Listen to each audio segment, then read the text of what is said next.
venivano Carrano, e sono da in piazza Marcon, perché era il giorno di San Ibarra, era festa, ora che era la festa del santo patrono, e così in piazza Marcon trovo Giacomo qua, e mi vede che tu vai, che tu ti sei qua, e che fino a entro le morte, che ancora da dire che nessuno, era 2 giorni che era morto, che io nel 25 aprile io avevo scontro con i fascisti a Canecciaica con mai.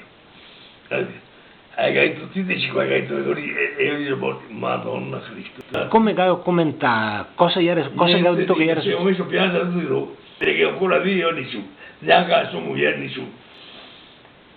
Che dopo, la domenica dopo, non la domenica subito, la domenica successiva, siamo andati a Canecciaica, che mi ricordo ancora che era dove chiama il Coppa, il Polo Dolfino, e abbiamo tolto su, che con il mitra che era sulla testa, e abbiamo tolto su papà, tolto su i tocchetti di osso della testa, che per tanti anni si noi sono statuette d'argento sempre in scarsea.